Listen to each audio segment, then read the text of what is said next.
The rain hit Marina Doyle's face like needles as she stumbled over the hedge line, and that was when she saw him.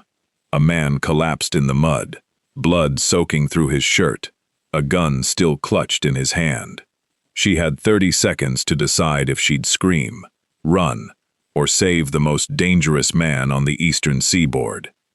She didn't scream.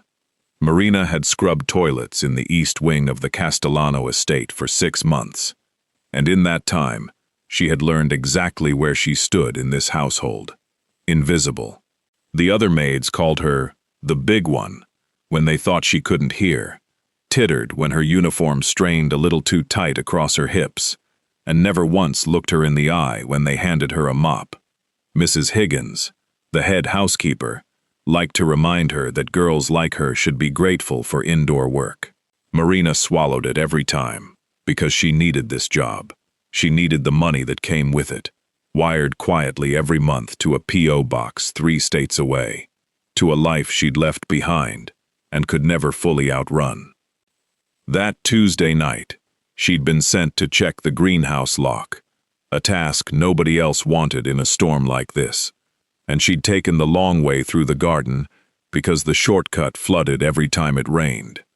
That small, unremarkable detour saved a man's life, though neither of them knew it yet. He was face down near the fountain, one hand splayed in the wet grass, the other still wrapped around a pistol as if it had been fused to his palm. Lightning cracked over the estate and lit up his face for half a second. Sharp jaw, dark hair plastered to his forehead, a gash open along his ribs that was pumping blood into the mud, in slow, terrible pulses. Marina didn't think. She dropped to her knees beside him, fingers already moving to his throat to check for a pulse, the way her father had taught her a lifetime ago, back when he still came home from deployments, with steady hands and terrible stories.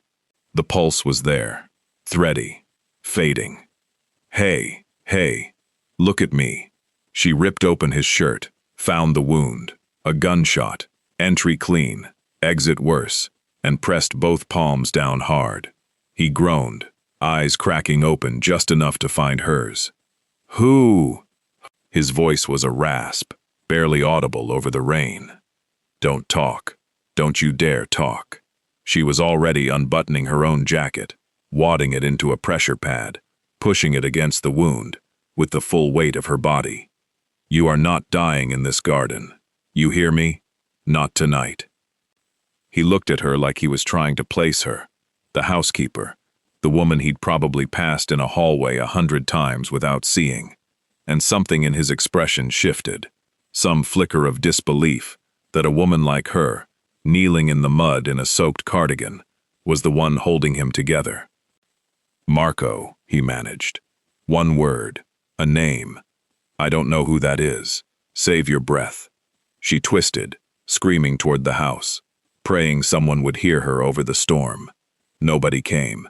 Of course nobody came. Nobody ever came when she called for anything. Not in this house. Not anywhere. So she did the only thing left to do. She hauled him, a man who outweighed her by 50 pounds of muscle and menace, up against her shoulder, and half dragged, half carried him toward the side entrance she knew wouldn't be locked, the one the kitchen staff used to sneak cigarette breaks. Her arms screamed. Her knees buckled twice in the mud. She did not stop. By the time she got him through the door and into the mudroom, laid him flat on the tile, she finally saw his face clearly under the hallway light, and her stomach dropped straight through the floor. Adrian Castellano. The man who owned this house, the man who owned half the shipping lanes on the East Coast, and, according to the whispers passed between the servants' quarters, considerably more than that. The man she had never once spoken to directly in 6 months of employment, because women like her weren't supposed to be seen by men like him. He was bleeding out on his own kitchen floor, and she was the only one who knew. Her hands were shaking now, adrenaline finally catching up to her, but she forced them steady as she pressed a clean dish towel against the wound and reached for the wall phone, only to have his hand shoot up and grab her wrist with startling strength for a dying man. No hospitals. His eyes had gone hard, clear despite the blood loss, a command carved into every syllable. No police. No calls. Do you understand me? You'll die. Then I die quiet. His grip tightened. Do you understand me? Marina stared down at him, at the blood on her hands, at the man who could have her fired with one phone call, now bleeding out and giving her orders like she still worked for him, even in this. Something cold and clear settled over her, the same steadiness her father used to talk about, the calm that came right before a person had to do something impossible. Fine, she said, but you are going to owe me for this. A sound came out of him that might have been a laugh, if he'd had the strength for one.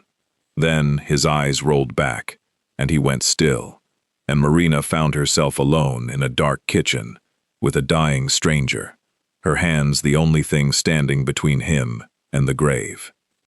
She didn't know yet that saving his life would unravel everything she thought she understood about her own, that somewhere upstairs, someone in this house already knew exactly how he'd been shot, and had assumed he would not live long enough to say who pulled the trigger. Marina spent the next 4 hours on her knees on the mudroom tile, pressing towel after towel against Adrian Castellano's ribs, while the storm rattled the windows, and the rest of the house slept in blissful ignorance. She didn't call anyone. She didn't dare.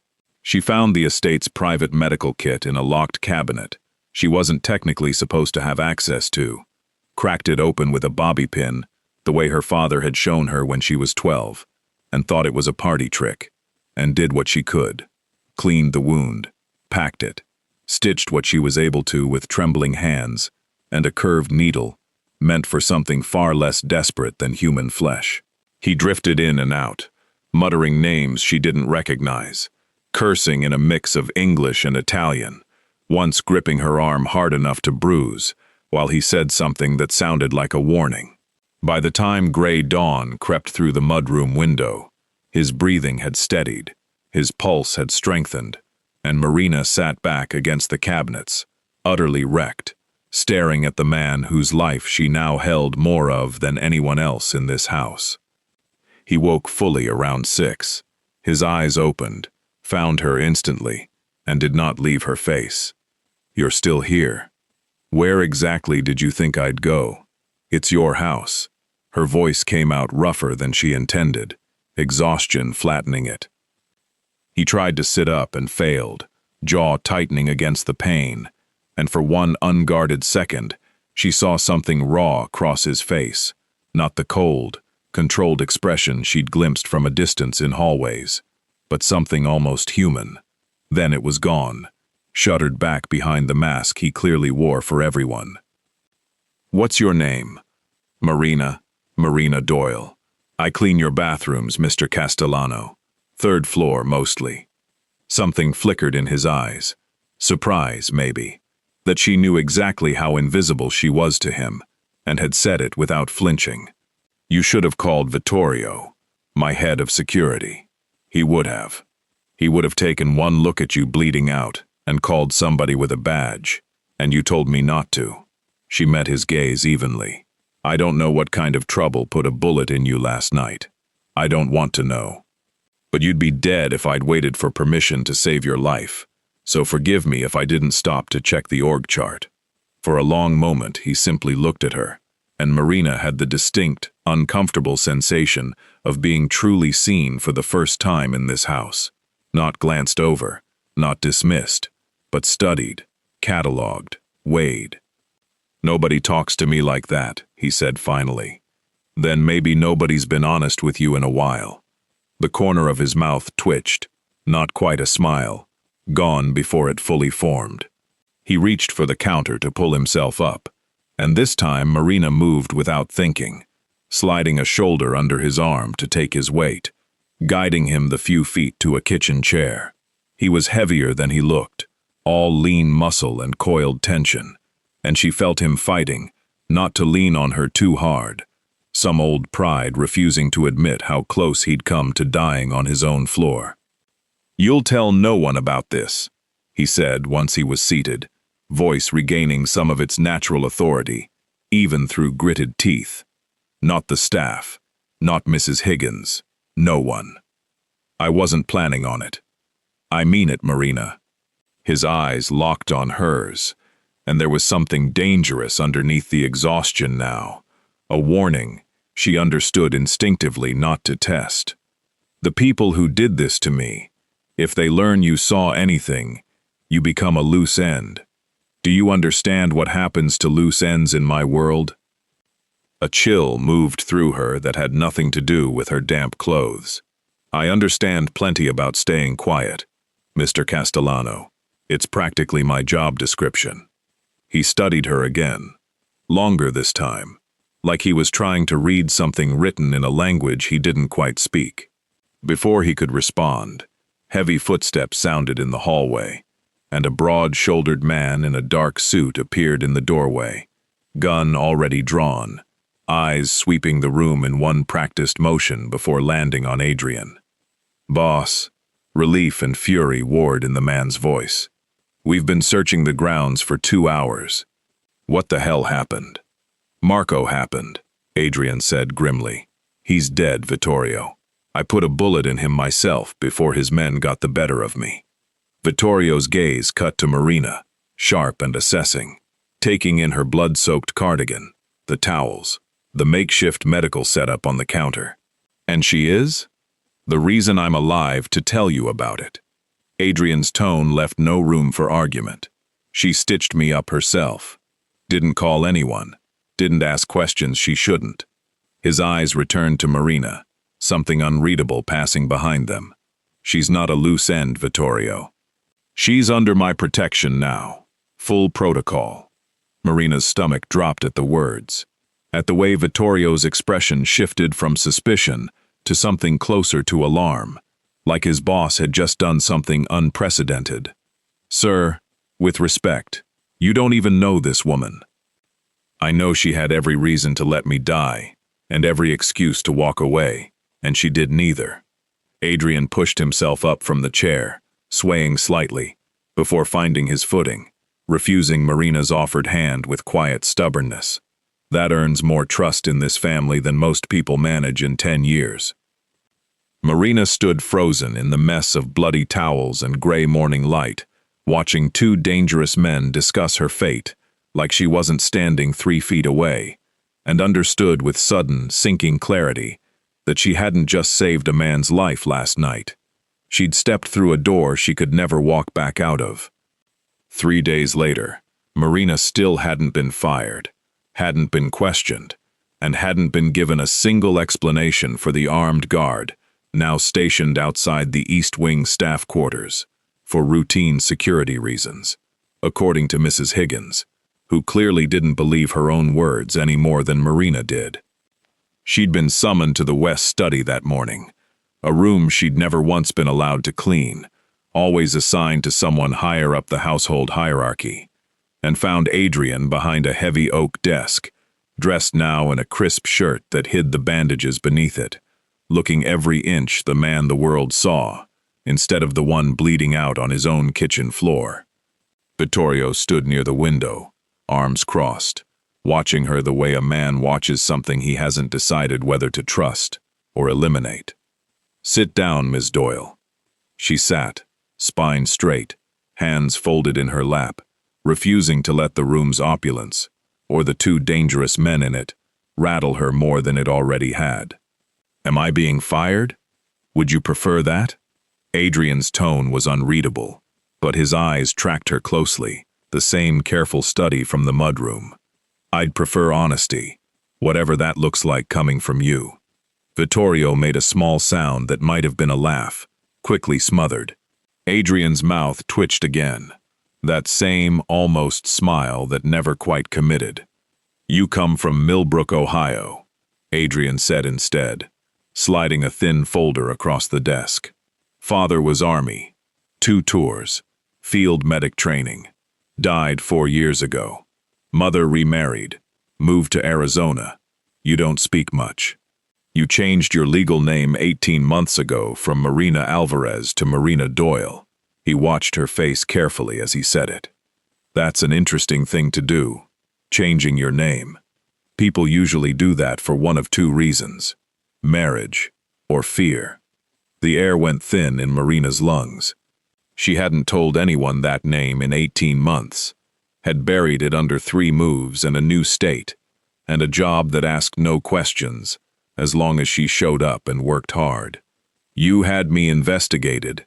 I had you investigated the moment I decided to trust you with my life. Wouldn't you do the same?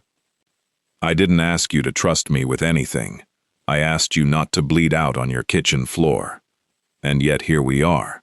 He leaned back, studying her with an intensity that made her want to squirm and refuse to let herself. What were you afraid of, Marina? In Millbrook? She held his gaze, weighing exactly how much of the truth this dangerous, powerful stranger deserved. I saw something I wasn't supposed to see. A deal. Money changing hands between people who don't like witnesses. I got out before it caught up to me. That's all you're getting. That's not all, Adrian said quietly. But it's a start. Before she could respond, the study door opened without a knock, and a woman swept in wearing a red dress that cost more than Marina made in a year. Dark hair perfectly styled, a diamond catching the light on her left hand. Celeste Rourke. Marina had seen her photograph in the society pages left on the breakfast tray, had heard the staff whisper about the upcoming engagement announcement with a mixture of envy and dread. Adrian, darling, you're finally receiving visitors. Celeste's eyes swept the room and landed on Marina with the particular coldness of a woman assessing furniture. And who is this? Ms. Doyle works on staff, Adrian said, something flat entering his voice that hadn't been there a moment ago. How nice. Celeste's smile didn't reach her eyes. I heard you had some sort of accident, love. Vittorio's been positively cagey about it. You really must be more careful. You gave everyone quite a scare. Her hand landed possessively on his shoulder, fingers lingering. I've been worried sick. Marina watched Adrian's face carefully, the way it smoothed into practiced neutrality, the way his shoulder shifted almost imperceptibly out from under Celeste's hand, and filed the small rejection away without fully understanding why it mattered to her. I'm fine, Celeste. We're in the middle of something. Of course. Celeste's gaze flicked back to Marina, sharp and lingering a beat too long, cataloging her the way predators catalog things that might one day be useful or dangerous. I'll let you finish your business with the help. The word landed exactly as intended, a small blade dressed up as politeness. Marina didn't flinch, had absorbed worse from women with far less power, but she felt Adrian's attention sharpen on her reaction, watching to see if she'd crumble. She didn't. Once Celeste's heels clicked away down the hall, the room settled into a different kind of quiet. You didn't have to defend me, Marina said. I've been called worse. I noticed you didn't need defending. Something almost like approval moved across his features. That's rare, in my experience. Most people fold the moment Celeste decides to remind them of their place. I've had practice not folding. Vittorio cleared his throat from the window, and when he spoke, his voice had lost its earlier suspicion, replaced by something more urgent. Boss, there's something you should see. It came in an hour ago. He crossed to the desk, laid down a photograph, grainy but clear enough. Marco, the man Adrian claimed to have killed, standing very much alive outside a warehouse 2 states away, time-stamped just that morning.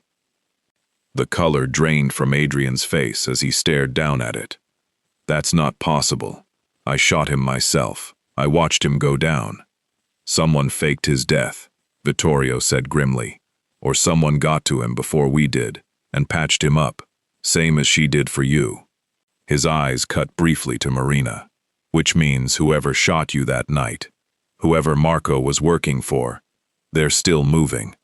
and they think you're still bleeding out somewhere, not sitting in this study very much alive." Adrian's jaw tightened, and for the first time since the mudroom, Marina saw real fear flicker behind his eyes. Not for himself, she realized with a jolt, but for the fact that whoever had tried to kill him now had every reason to finish the job, and every reason to make sure there were no witnesses left standing. His gaze found hers across the desk, something new and heavy settling into it. "They don't know you exist yet," he said slowly. "But if they find out what you did for me, that changes." The next 2 weeks passed in a strange, tense limbo. Marina kept working, scrubbing tile, changing linens, dusting rooms that never seemed to gather dust because someone was always cleaning them. Except now, there was a guard who trailed her at a discreet distance whenever she left the staff quarters, and Mrs. Higgins had started looking at her with a mixture of confusion and suspicion she didn't bother hiding. "You've been keeping strange company," Mrs. Higgins said one afternoon, catching Marina in the linen closet. "Mr. Castellano, asking for you by name. People talk, you know. People can talk all they want. I'm just doing my job." "Your job doesn't usually put a security detail on a housekeeper." Mrs. Higgins's eyes narrowed, not unkindly, more like a woman trying to solve a puzzle she didn't have all the pieces to. "Be careful, Marina.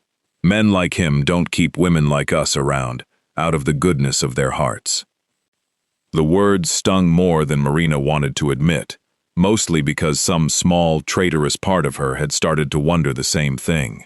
Why Adrian Castellano had begun finding reasons to summon her to the study, to ask her opinion on things that had nothing to do with cleaning, to watch her with an attention that felt less like surveillance and more like something else entirely.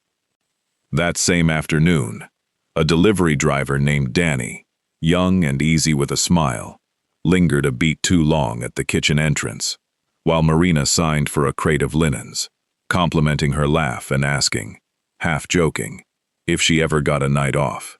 She laughed it off politely and thought nothing more of it, until she noticed Adrian standing at the far end of the hallway, arms crossed, watching the exchange, with a stillness that had nothing relaxed in it. He said nothing when Danny drove away. He simply turned and walked back toward the study, jaw set, and Marina felt a small, unfamiliar thrill at the sight of it, something she refused to name. She found him in the garden that evening, in the exact spot where she'd found him bleeding 3 weeks earlier, standing with his hands in his pockets, staring at the fountain like it held answers. "You shouldn't be out here alone," she said, falling into step beside him without really deciding to. "I have 6 armed men within shouting distance. I think I'll survive a walk in my own garden." He glanced at her sideways. "Though I suppose you'd know better than most how quickly that can go wrong." "I suppose I would." They walked in silence for a moment, the kind that should have been uncomfortable and wasn't. "That driver this afternoon," Adrian said finally, voice carefully even. He seemed friendly. "Danny? He's harmless." Marina glanced at him, catching the tightness in his jaw. "Is that what put you in a mood?" "I wasn't in a mood. You've been standing at the end of that hallway for 11 minutes, Adrian." I counted. Something almost like a smile broke through, reluctant and brief. "Fine. It bothered me. I don't particularly enjoy discovering that I don't enjoy it, but there it is." Marina's chest warmed despite herself, dangerous and unwise as it felt to let it. "My brother died in this garden," Adrian said abruptly, the shift so sudden it startled her. 6 years ago. Poisoned, slowly, over months, by someone we trusted completely. By the time we understood what was happening, it was too late to save him. I watched him die 12 feet from where you found me bleeding." His voice had gone flat, controlled in a way that told her exactly how much it cost him to say it at all.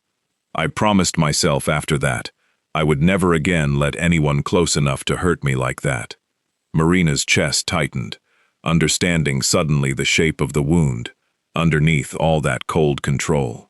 And now, a housekeeper I've known for 3 weeks has seen me at my weakest, knows things about my organization that could destroy me if they reach the wrong ears, and I find myself telling her things I've never told anyone outside my own family.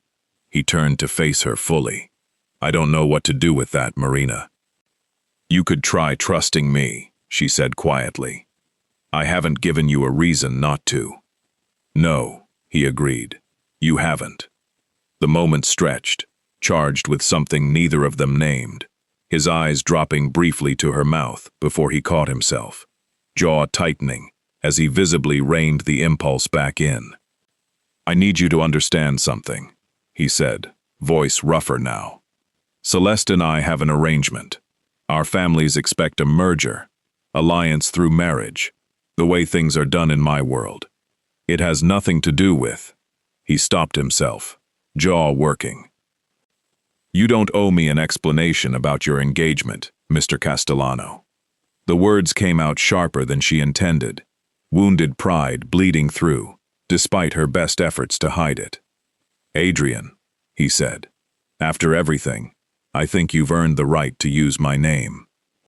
Before she could respond, raised voices carried from the direction of the house, and both of them turned to see Vittorio jogging across the lawn, face grim, in a way that immediately killed whatever fragile thing had been building between them. Boss, we need to talk, now. We pulled financials on the shell company that paid Marco. It traces back through 4 layers, but eventually connects to an account we know well. Vittorio's jaw tightened. It's tied to Celeste's family, boss. Her father's holding company processed the payment 3 days before you were shot. The silence that followed felt like something breaking. That's not proof, Adrian said, but his voice had lost its certainty. It could be coincidence, Vittorio agreed carefully, but you don't believe that any more than I do. Find me proof, Adrian said finally, voice like ice. Real proof. Before I do anything, I need to know for certain. Marina watched him walk away toward the house with Vittorio, the space between them suddenly vast and cold, and felt the fragile thread that had been weaving between her and Adrian Castellano, pulled taut with a danger neither of them had asked for. The proof came 4 days later, and it came for Marina, not for Celeste. She was folding towels in the linen room when Vittorio appeared in the doorway, flanked by 2 men she didn't recognize, his expression carved from stone. Mr. Castellano needs to see you. Now. Something in his tone made her stomach drop before she even moved. She followed him down the long hallway to the study, and when the door opened, she found Adrian standing behind his desk, and Celeste seated in one of the leather chairs, arms crossed, wearing an expression of triumphant, poisonous satisfaction that Marina didn't understand until she saw what was spread across the desk. Photographs. Grainy surveillance images of Marina herself, taken from what looked like a car parked outside a diner 3 states away, meeting with a man in a cheap suit, a man Marina recognized instantly and felt her blood turn to ice.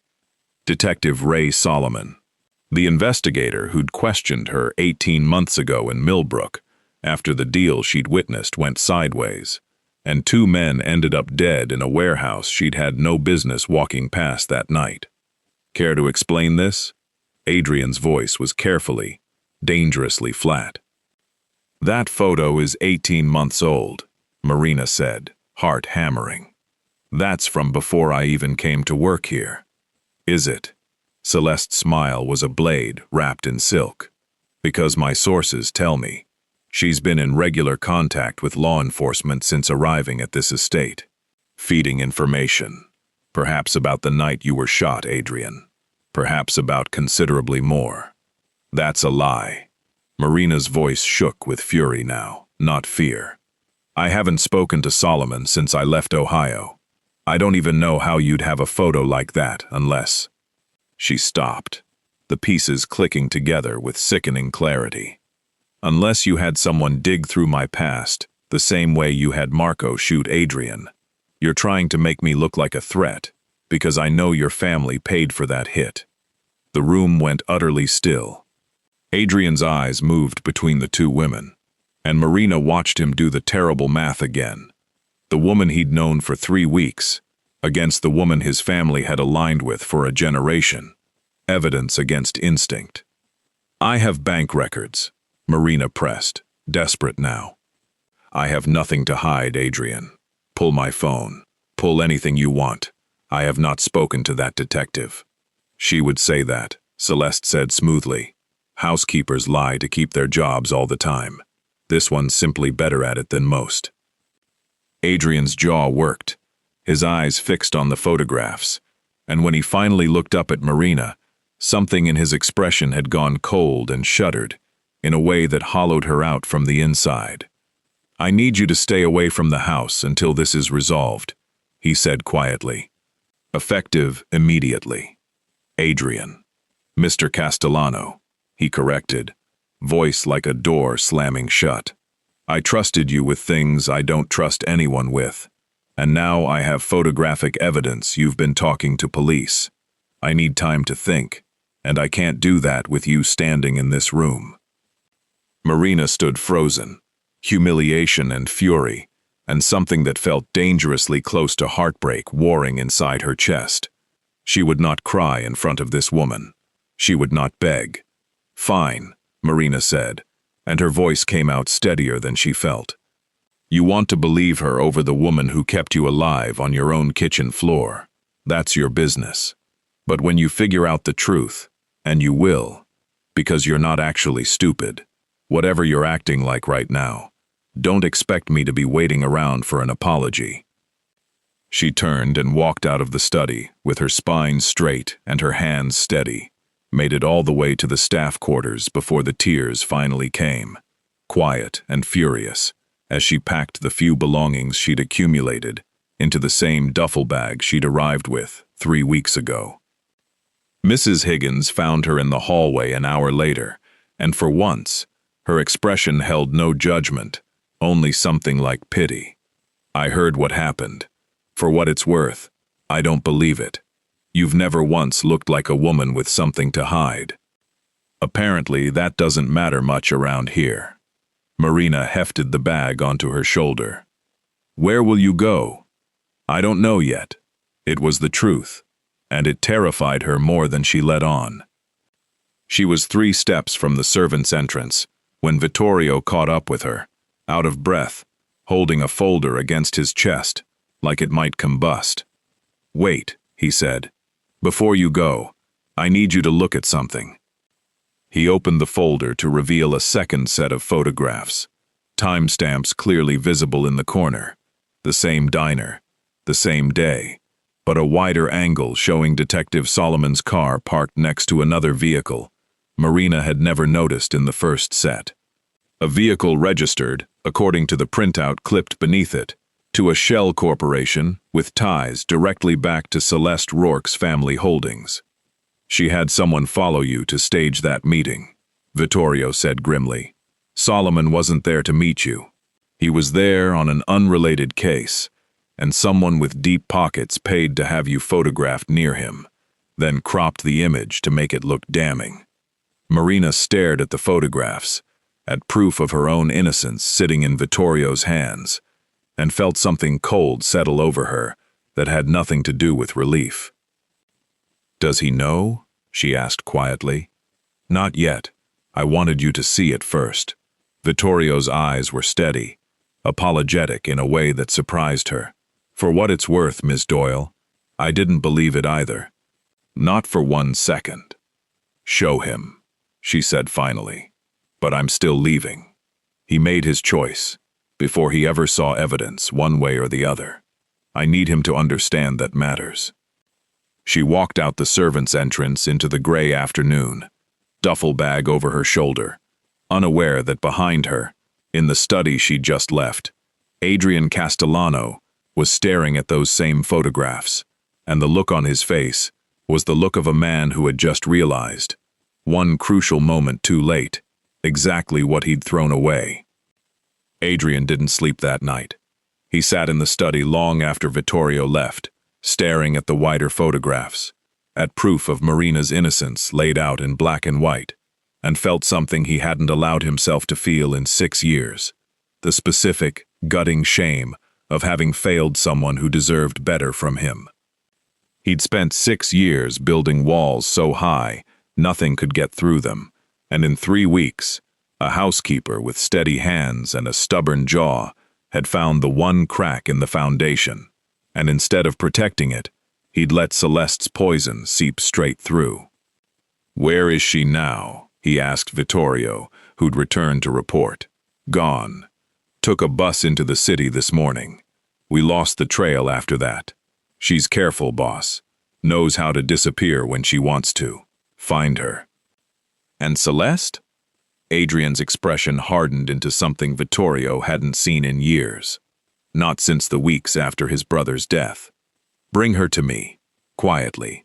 I want answers before I want confrontation." But Celeste, it turned out, had anticipated exactly this moment, and by the time Vittorio's men reached her penthouse, she was gone, along with 3 suitcases and every piece of paper trail that might have tied her more directly to Marco or the shooting.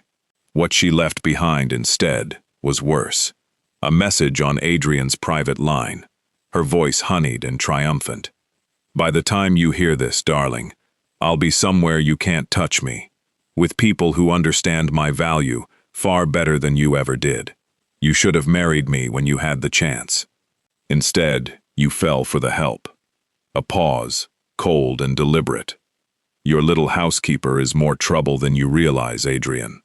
She's not who she says she is. Ask her about Millbrook. Ask her what she really saw that night, and who she really is, to the man who died in that warehouse. You have no idea what you've welcomed into your house." The message ended, and Adrian sat with it, cold dread pooling in his stomach, because for all Celeste's manipulation, the last part had the particular ring of truth that lies rarely managed. He found Marina 3 days later, not because Vittorio's men tracked her down, but because she came back on her own, walking through the front gates of the estate in the pouring rain, an eerie mirror of the night she'd found him bleeding, demanding to see him with a fury that had the guards stepping back rather than stopping her. He met her in the entrance hall, and the sight of her, soaked and furious and alive, hit him harder than he expected. "Marina." "Don't!" Her voice cut through the hall like a blade. "I came back because Vittorio called and said it was urgent, and because, despite everything, I still care whether you live or die, which is apparently more than you can say for me. So say what you need to say, and I'll decide if I'm staying to hear it." "I'm sorry." The words came out rough, unpracticed, a man who clearly hadn't apologized to anyone in years. "I let fear make my decisions instead of trust. That was wrong, and it cost us both something I don't know how to get back." Marina's jaw tightened, unwilling to let him off easy, but something in his eyes, raw, exposed, nothing like the controlled mask he usually wore, made her stay rooted where she stood, instead of walking back out the door. "Celeste left a message," Adrian continued. "She said, 'I don't know who you really are.' She mentioned Millbrook again, and something about a man who died in a warehouse." His eyes held hers steadily. "I need you to tell me the truth now, Marina. All of it. Not because I doubt you. I don't. Not anymore. But because I think you're still in danger, and I can't protect you from something I don't understand." Marina's shoulders sagged, the fight draining out of her, replaced by an exhaustion that went bone deep. 18 months ago, I worked as a records clerk for a shipping company in Millbrook. I found discrepancies in the manifests, money moving through cargo that didn't exist. I reported it to my supervisor, not realizing he was the one running the scheme. Her voice thinned. 2 nights later, I overheard him meeting with a man to arrange a payoff to keep it quiet. I recognized the buyer from photos in the news. Organized crime. tied to a family that did business up and down the coast. I ran before they realized I'd seen anything, changed my name, moved 3 times in a year. What was his name? Adrian asked quietly. The buyer. Marina hesitated only a second. Marco Delfino. The same man who shot you in your own garden. The floor seemed to tilt beneath Adrian's feet. You're certain? I'll never forget his face.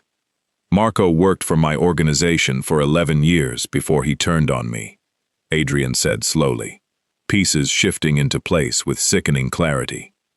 Which means 18 months ago, he was already working both sides, skimming from a shipping deal in Ohio, while still drawing a salary from my family. Something bigger than a stray hit funded that warehouse deal. Marina, I intend to find out exactly what.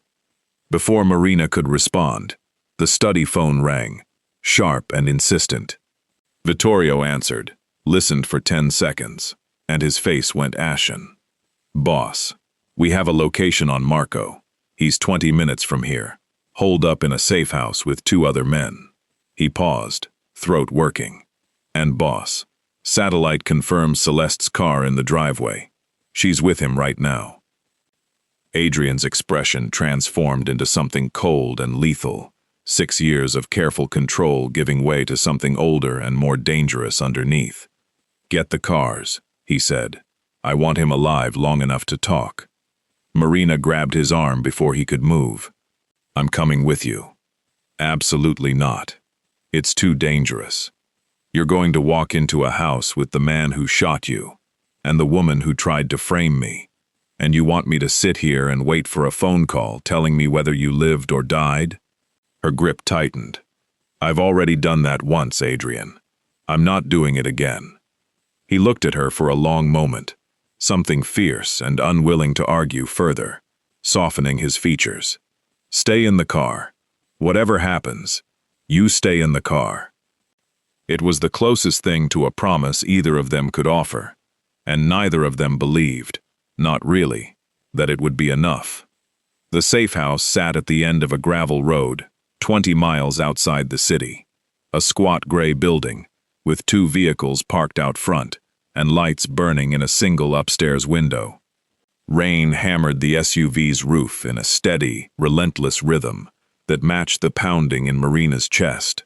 And through the fogged glass, she watched Adrian's men fan out through the tree line in practiced silence. Dark shapes swallowed by darker trees. Marina sat in the back exactly where she'd been told to stay, pulse hammering, watching Adrian check his weapon with the same steady hands that had once bled out beneath her palms in a kitchen far from here, hands she had memorized without meaning to over the past 3 weeks. Whatever you hear, he said, not looking at her, stay in this car. Then he was gone, swallowed by darkness and rain, and Marina was left alone, with nothing but her own racing heart, and the terrible certainty that she should have insisted on going with him. Inside, according to what Vittorio relayed back through comms, Marina wasn't supposed to have access to, but had lifted from the glove box anyway. Adrian moved through the house with 6 men at his back, found Marco in an upstairs bedroom, counting stacks of cash into a duffel bag, Celeste beside him in traveling clothes instead of silk, her engagement ring conspicuously absent from her hand. You're supposed to be dead, Marco said, more resigned than surprised. You're supposed to have better aim. Adrian's voice, even through the crackling calm, carried a coldness Marina had never heard from him. Sit down, both of you. We're going to talk about who's really funding this. Marco talked, eventually, once it became clear that silence bought him nothing but pain. He had been working for the Rourke family for years, planted quietly inside Castellano operations, activated whenever Celeste's father needed leverage nobody else could reach. The shipping fraud in Millbrook, the one Marina had stumbled onto by accident on an ordinary Tuesday afternoon, while cross-checking cargo manifests against invoices, had been funding a much larger operation, and her discovery of the discrepancies 18 months ago had frozen $500,000, meant to finance an attempt on Adrian's life that same year. A single clerk with sharp eyes and no idea what she'd walked into had thrown an entire timeline into chaos, forcing the Rourke family to delay, regroup, and eventually settle on a slower, uglier plan instead. Without knowing it, without ever meeting him, a records clerk in Ohio had bought Adrian Castellano an extra 18 months of life he never knew he'd been given. She slowed us down, Marco admitted, eyes flicking toward the window where Marina waited, unseen, but somehow already part of the conversation. That's why I was sent to find her after. Loose ends don't stay loose in this business. Adrian's expression, relayed through the calm as a held breath and a long silence, told Vittorio everything he needed to know about what that revelation had done to his boss. Somewhere in that silence, Marina imagined, was a man recalculating everything he thought he understood about the last 18 months of his life, realizing that a stranger's stubbornness in a warehouse 3 states away had rewritten the timeline of his own survival, without either of them ever knowing the other existed. "Say it again," Adrian said, voice low and dangerous. "Say exactly how much you delayed, and why." "1.5 years," Marco admitted. "Give or take." The old man wasn't happy about it, said patience was cheaper than a second failed attempt. So we waited, rebuilt the money trail through cleaner channels, and moved on you instead, once the engagement was finally close enough to being useful. "Say the rest," Adrian said quietly. "Tell me why my brother died." Celeste's composure cracked for the first time, something raw bleeding through the careful mask. "Adrian, don't. Tell me." Before Marco could answer, the front door of the safe house blew open, and 2 men Adrian's team hadn't accounted for came through firing. Hired muscle Celeste had kept in reserve in case the meeting went sideways. The calm dissolved into chaos, shouting, gunfire, Vittorio's voice cutting through it all, with a sharpness Marina had never heard from him. "Contact, contact, get down." Marina was out of the SUV before she'd fully decided to move, sprinting through the rain, toward the house, against every instruction she'd been given, arriving just as a second burst of gunfire tore through the front room. She saw Adrian shove Marco's chair over for cover, saw Vittorio step directly into the line of fire meant for his boss, saw the older man stagger and go down hard against the doorframe, blood already spreading dark across his shoulder. "Vittorio!" Adrian's voice broke on the name, control shattering entirely for the first time since Marina had known him.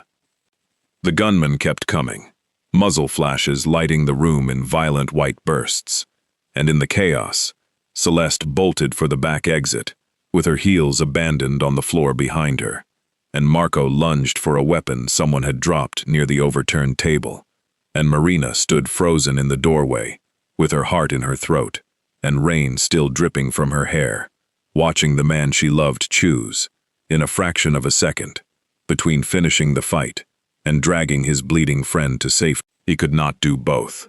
There was no version of the next 5 seconds that let him have both, and Marina understood, watching his face in that terrible flicker of gunfire, exactly how much that choice was going to cost him, whichever way it went. Adrian chose Vittorio. He always would. He hauled the bigger man behind an overturned table, pressing his own jacket hard against the wound, the way Marina had once done for him in a mudroom that felt like a lifetime ago. And it was that half-second of distraction, that instinct to save the man who had guarded his back for over a decade, that let one of the gunmen get close enough to put a knife across his side before Adrian's own men finally cut the shooter down. Marina didn't remember crossing the room. One moment she was in the doorway, the next she was on her knees beside both men, hands moving on instinct, pressure here, pressure there, her father's training taking over, where panic wanted to win. "Stay with me. Both of you. Stay with me." "Marco," Adrian rasped. Even now, even bleeding from a fresh wound, still thinking 3 moves ahead. Don't let him. But Marco had nowhere left to run.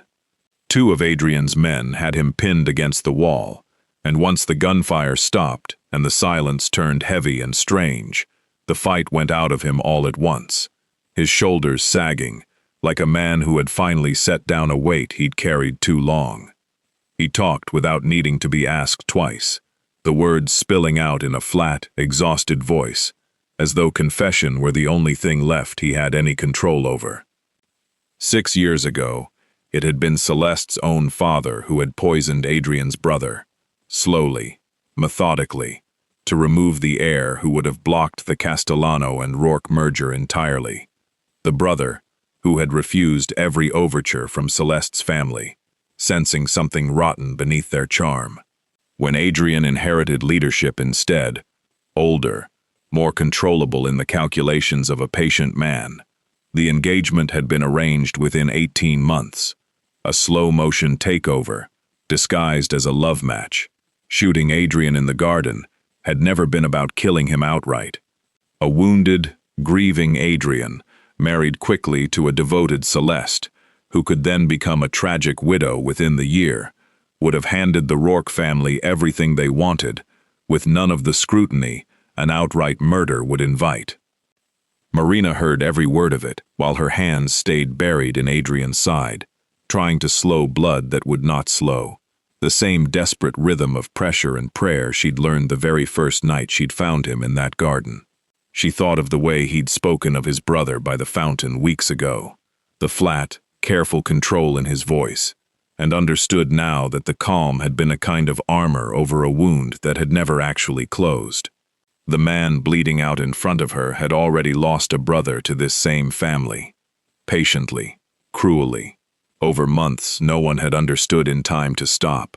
And now here she was again, on her knees, trying to keep the same family from finishing what they'd started 6 years ago. "Stay awake," she said, voice cracking, her palms slick and warm, and shaking against him. "Adrian, look at me. You do not get to leave me after everything. Not after the mudroom, not after the garden, not after any of it. You hear me?" "Wasn't planning on it," he managed, though his eyes were losing focus, his skin gone gray under the harsh overhead light, and his hand found hers anyway, weak but deliberate, fingers curling around hers like he needed the anchor as much as she did. "You're supposed to yell at me for going in without you. Not the other way around. I'll yell at you plenty, once you're not bleeding on a stranger's kitchen floor for the 2nd time this month." Her voice broke on the joke, the attempt at lightness collapsing under the weight of how close his pulse felt to disappearing beneath her fingers. Outside, sirens finally cut through the rain, Vittorio's earlier call for backup reaching local units faster than anyone expected. Paramedics swarmed the room within minutes, pulling Adrian's hands away from his own wound, pulling Marina back so they could work, their voices calm and clipped in a way that only made the moment feel more unreal. She stood there, soaked in his blood, hers and his tangled together on her ruined dress, watching them load him onto a stretcher with an oxygen mask over his face, and his eyes still, impossibly, still trying to find hers through the chaos of moving bodies, and shouted instructions. "I've got Vittorio!" one of the men shouted over the noise. Weak pulse, but he's stable. He'll make it. This one's critical. Blood pressure's dropping. We need to move now. Marina reached out and caught Adrian's hand as they wheeled him past, and for one terrible second, his fingers went slack in hers, his eyes rolling back exactly the way they had that first night in the garden. The paramedics' voices sharpened into urgent, clipped commands, numbers and instructions she half understood from years of listening to her father talk shop at the kitchen table, and she understood with sickening clarity that he was slipping away from her all over again. Except this time she wasn't the only one holding the pressure, and this time there was no guarantee at all that it would be enough. She ran alongside the stretcher until the doors of the ambulance blocked her out, standing in the rain in a driveway littered with shattered glass and spent shell casings. watching red taillights disappear down the gravel road. And for the first time since the night she'd found him bleeding, Marina let herself imagine, fully and completely, what it would mean to lose him, and found she could not survive the thought long enough to finish it. Adrian survived the night, though the surgeon who met Marina in the hospital corridor at 4 a.m. used words like touch and go and lucky before he finally used the word stable, and even then, only after Marina had asked twice, refusing to accept anything softer than a direct answer. She sat alone in a plastic chair for the better part of 2 hours before anyone let her see him, her dress still stiff with dried blood, her hands scrubbed raw in a bathroom sink, but still trembling every time she looked down at them. Vittorio came through surgery an hour later, weak but breathing on his own, already grumbling about paperwork before the anesthesia had fully cleared his system, a sound that made Marina laugh and cry at the same time, in an empty waiting room that smelled of antiseptic and fear. Detective Ray Solomon arrived at dawn, badge in hand, and this time, there was no accusation in his eyes when he found her. Marco gave a full statement in the ambulance. He said, Celeste Rourke was picked up 2 miles from the safe house, trying to flag down a truck on the highway. And her father's voice is all over a recorded call. Vittorio's people pulled off Marco's phone, admitting to funding an assassination attempt and a 6-year conspiracy to control the Castellano organization. That's not circumstantial anymore, Ms. Doyle. That's a case. What happens to her? Marina asked, thinking of Celeste's cracked composure in that last terrible minute, before the gunfire started, the way her carefully built world had come apart in real time. Racketeering, conspiracy to commit murder, obstruction. Her father faces considerably worse, and given what Marco's testimony ties him to, I doubt he sees the outside of a federal prison again. Solomon's expression softened slightly. For what it's worth, I owed you an apology 18 months ago, and never got the chance to give it. I'm glad I finally did, even if it took a shootout in the rain to make it happen. Marina let out a breath that felt like it had been trapped in her chest for 1.5 years. 18 months of looking over her shoulder, of changing her name and her city, and her whole idea of who she was allowed to be. And it ended here, in a hallway that smelled like bleach, with the truth finally, fully hers again. It took Adrian 6 weeks to fully recover. 6 weeks in which Marina barely left the estate, splitting her time between his bedside and Vittorio's, reading to one, and arguing gently with the other, about resting instead of working through recovery. The household staff who had once looked past her began, slowly, to look at her differently, leaving small kindnesses outside the sickroom door, a fresh pot of coffee, a blanket, a quiet offer to sit with Adrian so she could sleep, though she was too exhausted and too frightened for him to notice much beyond the next hour, for weeks at a time. When Adrian was finally strong enough to stand at the head of his own dinner table again, he insisted on a formal gathering, full staff included as guests, rather than servers for one night, because he wanted every person who had once dismissed her to see exactly who she had become in this house. Mrs. Higgins found Marina in the hallway beforehand, adjusting the sleeve of a deep emerald dress that fit her curves the way nothing from her old wardrobe ever had. I owe you an apology, she said stiffly. I misjudged you badly, and that was wrong of me. You don't owe me anything, Mrs. Higgins, but thank you. Adrian stood before the assembled household that evening, still moving carefully, still pale beneath his collar. Marina's hand folded in his, and cleared his throat until the room quieted. 6 months ago, he began, I was a man who believed trust was a weakness, and control was the only thing standing between my family and destruction. I was wrong on every count, and I learned that lesson from a woman most of you walked past 100 times without truly seeing.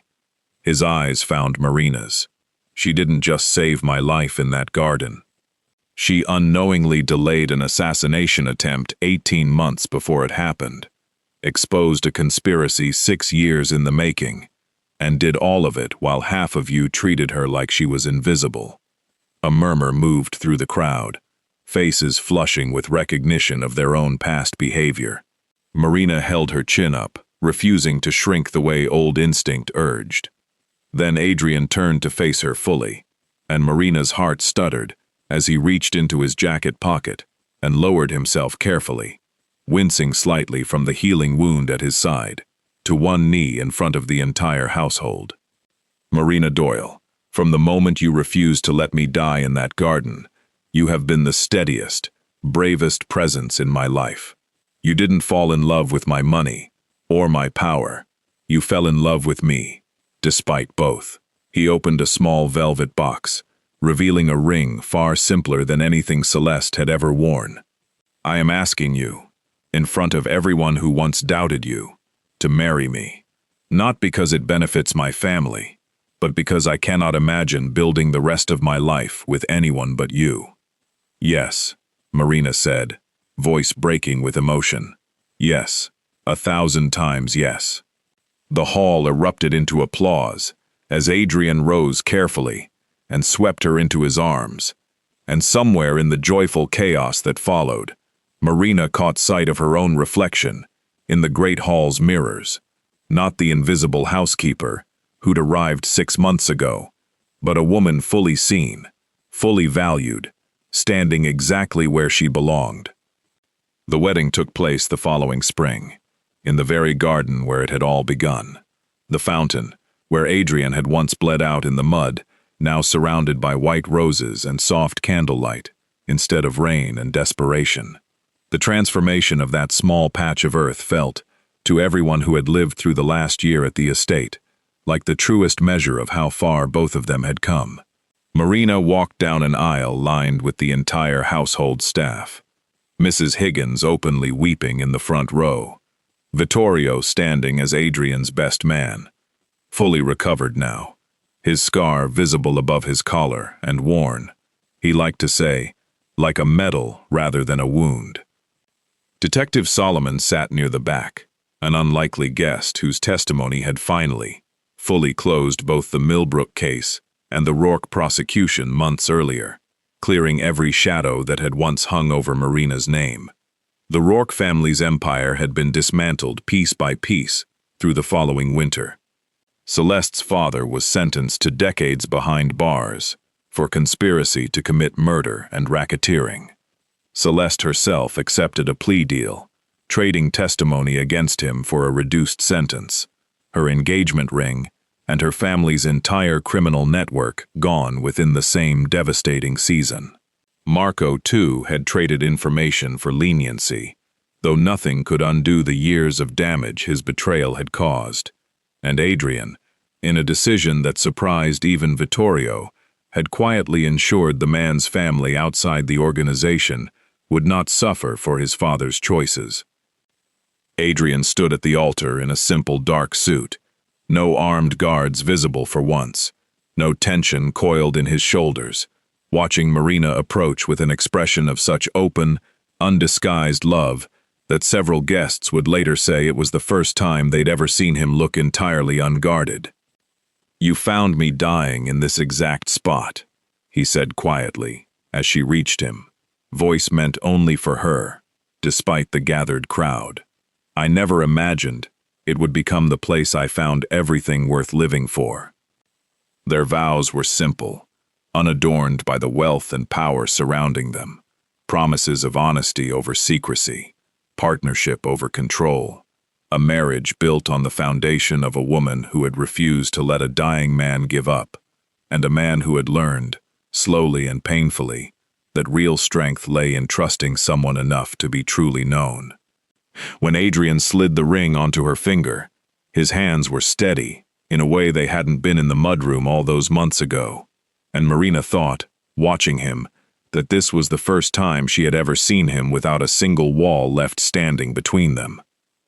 The reception spilled into the garden as evening fell, string lights woven through the same hedges Marina had once stumbled through in a storm, and at some point in the celebration, Adrian pulled her away from the crowd toward the quiet edge of the property, where the ocean was visible beyond the tree line.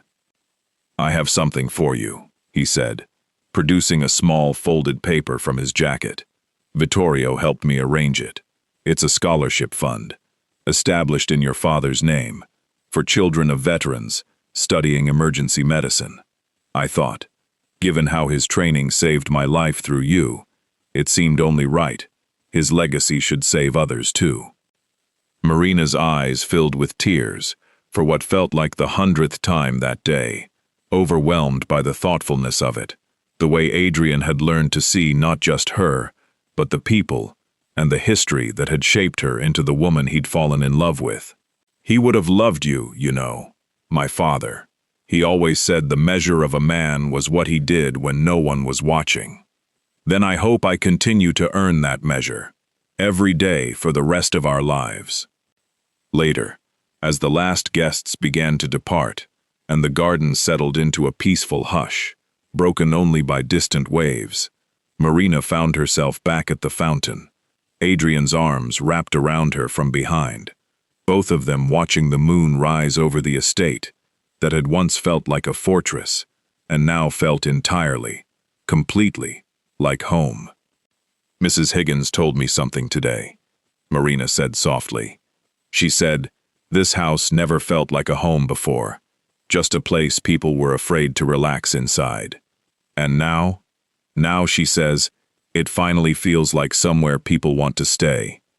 Marina turned in his arms, looking up at the man who had once been nothing more than a stranger's name, whispered by frightened staff, now the center of her entire world. "I spent so long trying to be invisible, trying to disappear enough that nobody could hurt me again. And it was the one night I refused to look away that changed everything." "You were never meant to be invisible, Marina." Adrian's hand came up to cup her face, thumb tracing the curve of her cheek, with a tenderness that still, months later, made her breath catch. "You were only ever waiting for someone with the sense to truly see you. I am endlessly grateful I finally opened my eyes in time." Adrian Castellano had once believed that power required distance, that love was a door left open for betrayal, that the only way to survive in his world was to trust no one completely.